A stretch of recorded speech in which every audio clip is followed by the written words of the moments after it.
যুক্তরাষ্ট্রের president Donald ট্রাম্পের বিরুদ্ধে দেশটিতে গণবিক্ষোভের নতুন ঢেউ উঠেছে।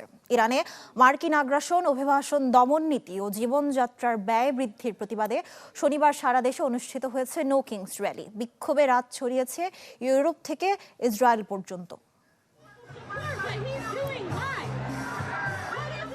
যুক্তরাষ্ট্র জুড়ে ইরান যুদ্ধবিরোধী স্লোগানে উত্তাল নো কিংস বিক্ষোভ। ইরানে মার্কিন যুদ্ধের প্রতিবাদে দেশ জুড়ে ফুঁসে উঠেছে যুক্তরাষ্ট্রের সাধারণ মানুষ। শনিবার অনুষ্ঠিত নো কিংস র্যালির তৃতীয় পর্বে 50টি অঙ্গরাজ্যে 3100-র বেশি কর্মসূচি নিবন্ধিত হয়েছে। আয়োজকরা বলছেন 90 লাখের বেশি মানুষ এতে অংশ নেয়ার কথা রয়েছে। এটি হতে পারে মার্কিন ইতিহাসে সবচেয়ে বড় গণবিক্ষোভ। ওয়াশিংটন ডিসিতে বিক্ষোভকারীরা লিঙ্কন মেমোরিয়াল হয়ে ন্যাশনাল মলে মিছিল করেন। Put down the crown clown এবং regime change begins at home লেখা ব্যানার হাতে বিক্ষোভকারীরা স্লোগান দেন নো কিংস। মিনেসোটায় মূল কর্মসূচিতে হাজির হন ব্রুস স্প্রিংস্টিন। পরিবেশন করেন অভিবাসন দমন বিরোধী গান স্ট্রিটস অফ মিনিয়াপলিস। নিউ ইয়র্কের টাইমস স্কোয়ারে ভিড় সামলাতে পুলিশকে রাস্তা বন্ধ করতে হয়। বিক্ষোভকারীরা জানান, ইরানের যুদ্ধ, অভিবাসন দমন নীতি এবং জীবনযাত্রার ব্যয় বৃদ্ধি তাদের রাস্তায় নামিয়েছে। ট্রাম্প একজন উন্মাদ, সেটি দেখানোর জন্যই আমরা জড়ো হয়েছি। তিনি একজন উন্মাদ এবং শিশু নির্যাতনকারী। শিগগিরই সবাই তা জানতে পারবে।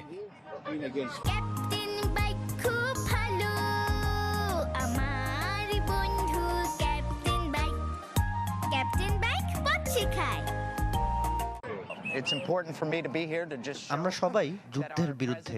আমরা চাই না ট্রাম্প বা ইসরায়েল ইরানে বোমা ফেলুক, আমাদের অবকাঠামো ধ্বংস করুক, কিংবা বিশ্বের সবকিছু ধ্বংস করে দিক।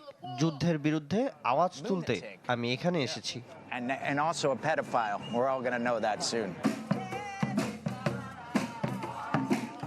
বিক্ষোভের ঢেউ ছড়িয়ে পড়েছে বিশ্বে। প্যারিসের বাস্তিলে শত শত আমেরিকান প্রবাসী জড়ো হন। রোমে হাজারো মানুষ a world free from wars banner হাতে মিছিল করেন। লন্ডনে ইরান যুদ্ধবিরোধী ব্যানার হাতে সমবেত হন বিক্ষোভকারীরা।